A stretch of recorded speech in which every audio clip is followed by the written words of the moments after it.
그리고 이제는 환자는 진단을 하려는데 특히 이제 그 결핵은 엑스레이를 많이 쓰고 현미경도 쓰고 엑스레이를 쓰는데 이 엑스레이 기계는요 간단치 않아요.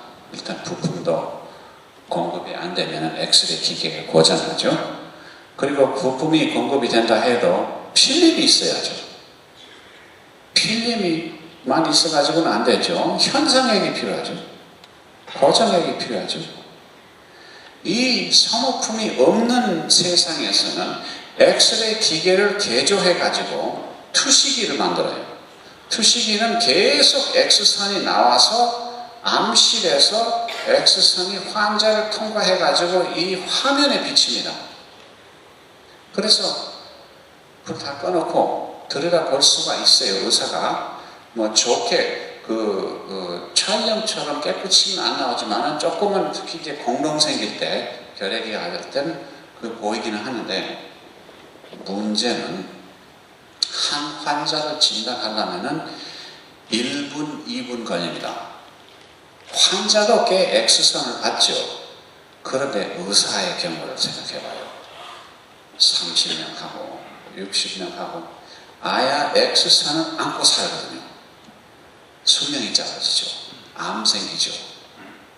눈이 멀어지죠. 그렇게 하면서도 진단을 합니다. 못 가는 사람. 제가 한국의과대학교, 의과대학교 가서 이 슬라이드를 보여줬는데 너네들 이렇게 하면서 환자 진단을 해야 한다면은 누가 의과대학교 가겠습니까? 하고 물어보니까 여자 한 사람만 손을 들더라고요. 안 가죠. 본인이 자기 힘을, 자기 몸을 해친다고 생각하면서도 치료할 의사들은 이 세상에 얼마나 많은지 모르겠습니다. 네. 수술 때, 이건 아마 50년 전에 들어왔을 때 중고였을 겁니다. 굿소리였. 그런데 인프라가 약하고 예산이 약해지면은 이런 것을 교차를 못해요. 그래서 50년 된 수술대 위에서 아직까지 환자를 치료하고 있습니다. 네. 지금 아기를 받아내는데 전기가 나갔습니다. 전기가 안 나갔어라도 마취기는 이미 고장난 지가 오래됐으니까 어떻게 해야죠. 소모품 공급이 안 됐으니까 이제는 병원에서 만드는 수술법. 병원에서는 그런데 장갑을 못 만들어요. 그래서 그냥 피 묻은 손으로 이제 수술을 해야죠. 그리고 환자 감시기는 전기가 있어야 하는데 전기가 있어도 안 되니까 그냥 혈압 재는 기계로 이제 에타로 이제 잠재워가지고 수술 때는 이미 고장 났으니까 의사가 수술대가 올라갔다 내려갔다 하지 않으니까 의사가 이제 올라갔다 내려갔다 하는 이제 이런 계단을 만들고 어쨌든 이런 환경에서 수술한다는 것은 엄청 위험하죠. 고통도 많고 염증도 많이 생기고 그러나 어떻게 하겠습니까? 수술 안 하면 환자가 죽으니까 그냥 모험 무릅쓰고 하는 거죠. 네. 그리고 결핵약, 1차 약이 안 되면은 또 도관, 이 목에다가 관을 박습니다. 관을 박아가지고 폐까지 이제 고정시켜서 5개월 동안 매일같이 결핵약을 한약 같은 것도 집어넣고 그래요.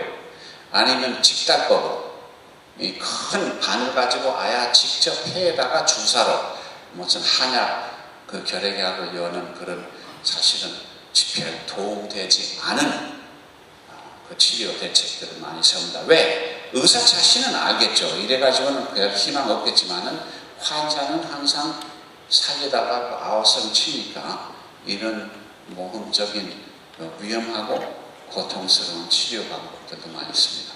네.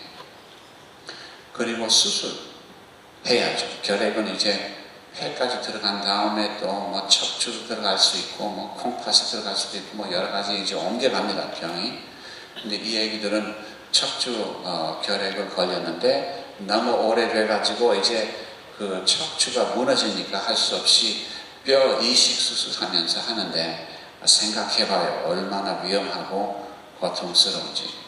그런데 의사들이 그래도 사람을 살리겠다고 나서면서 그 수술을 하는데, 물론 기술 방면에서는 우리가 아는 의사하고는 수준이 아니겠지만은 그 자부심과 말하자면은 그 직업 의식, 그리고 그런 것은 모범적이죠.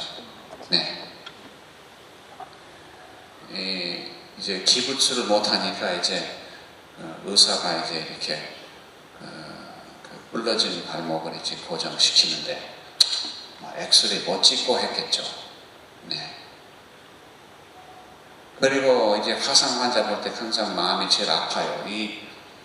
이런 위생이 가장 중요합니다. 이제 염증 나면 자주 생기니까 가능하면은 이 무균 환경에서 치료해야 되지만은 이 얘기는 그런 여건이 아니죠. 그래서 의사가 이제 원실 플라스틱을 좀 갖다가 놓고 골로 하나 넣고 이렇게 치료하는데, 이런 얘기는 살 수가 없죠.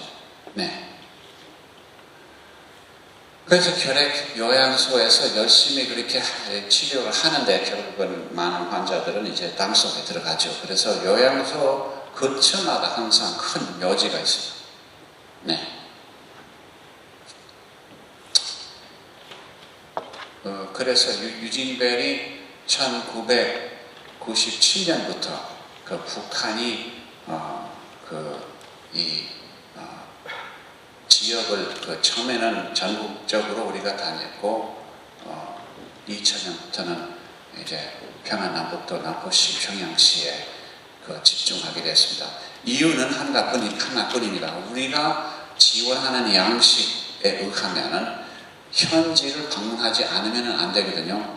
그래서 우리가 현지 방문을 고집하기 때문에 현지 방문이 비교적 쉬운 서북 쪽을 집중하게 됐습니다. 네.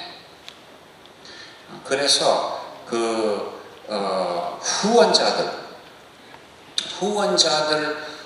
신분을 살리면서 후원 단체하고 병원이나 요양소하고 직접 연결시키면서 이렇게 지원을 하기 시작했습니다. 네. 그래서 요양소 같은 데 가가지고 1에서 10까지 다 해줄 수는 없지만 가장 필요한 의료 기능을 강화시키기 위해서 필요한 것들은 다 우리가 대주는 패키지 꾸러미로 싸가지고 이렇게 설계해가지고 그걸 사서 보냈습니다. 그러니까 모든 것을 대줄 수는 없어요. 북한 의료진, 북한에서도 할 수 있는 거 다 해야 되죠. 그래서 건물은 우리가 아직 지어본 적 없고, 그리고 의료진 사례도 한번 준 적도 없고, 그리고 주식도 우리가 대주지는 않습니다. 그 대신 결핵을 제대로 진단 치료하려면은 일단 진단기구가 중요합니다. 그래서 엑스레이 기계를 보내주고 현미경도 보내주고, 그리고 엑스레이 기계에 필요한 부품, 소모품을 정기적으로 6개월 단위로 우리가 다시 채워줍니다. 그러면 이제 진단이 잘 됐으면은 약을 제대로 먹어야죠. 그래서 모든 환자들이 무조건 4가지 항상제, 세계보건기구가 추천하는 코스로 6개월, 8개월 먹을 수 있게 무조건 약도 다 대주고, 근데 환자들이 그래도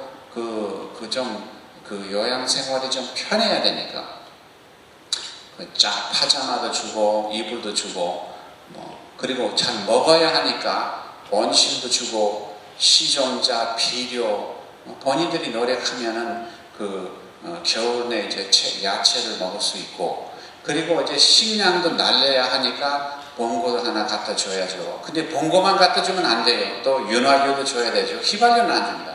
윤활유 주고 타야도 주고 수리부품도 주고, 어쨌든 이런 꾸러미를 아주 조심조심하게 설계해 가지고 6개월 단위로 이제 지원하는 기관들한테 보냅니다.